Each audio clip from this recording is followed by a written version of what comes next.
Assalamualaikum warahmatullahi wabarakatuh. Annyeong.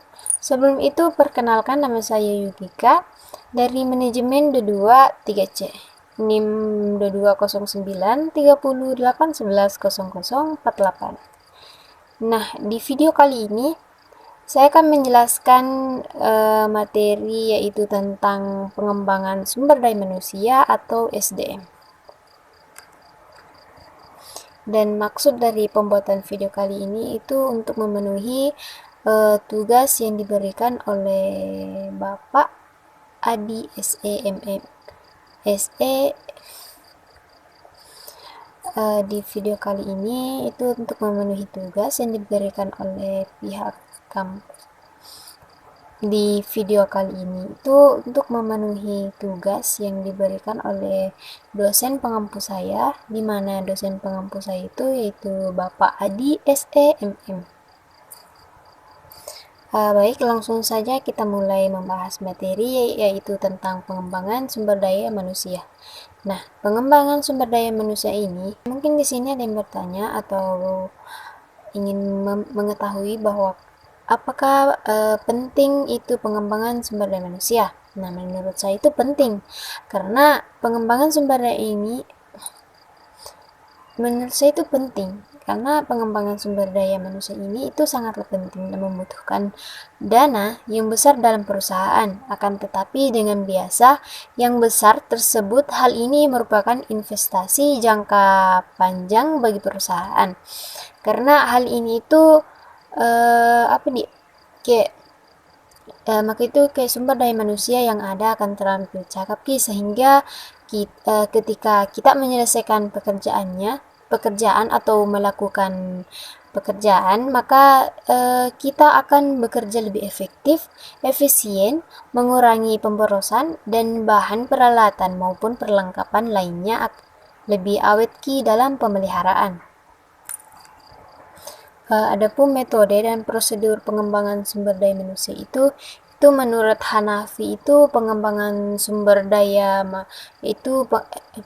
menurut Hanafi itu pengembangan adalah suatu proses pendidikan jangka panjang yang mempergunakan prosedur sistematis dan terorganisir di mana karyawan manajerial mempelajari pengetahuan konseptual dan teoritis guna mencapai tujuan yang umum. Adapun seperti bentuk-bentuk dalam pengembangan sumber daya manusia atau SDM, di mana program pengembangan harus berprinsipkan pada peningkatan efektivitas dan efisiensi kerja pada masing-masing karyawan pada jabatannya. Program pengembangan suatu organisasi itu hendaknya diinformasikan secara terbuka kepada karyawan atau anggota supaya mereka mempersiapkan dirinya masing-masing.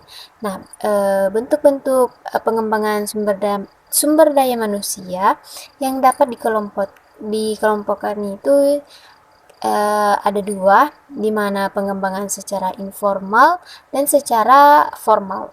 Fungsi pengembangan sumber daya manusia atau SDM ini itu berproses meningkatkan keterampilan teknis, teoritis, konseptual, dan moral karyawan melalui pendidikan dan pelatihan. Pendidikan dan latihan yang diberikan itu harus sesuai dengan kebutuhan pekerjaan masa kini maupun masa depan. Ada juga evaluasi program pengembangan sumber daya manusia, yaitu di mana tahap akhir proses dalam pengembangan sumber daya manusia ini itu adalah mengadakan evaluasi atas program-program yang dilaksanakan, mengukur sejauh mana efektivitas program telah dicapai.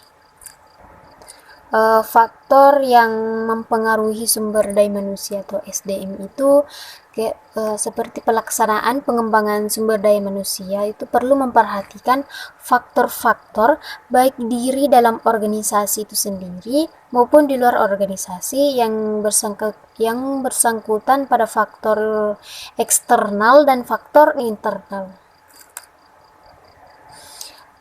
Baik teman-teman sekalian, itulah tadi penjelasan saya sedikit mengenai tentang materi pengembangan sumber daya manusia atau SDM. Jika tata cara saya menjelaskan itu kurang baik dan kurang jelas, mohon dimaafkan.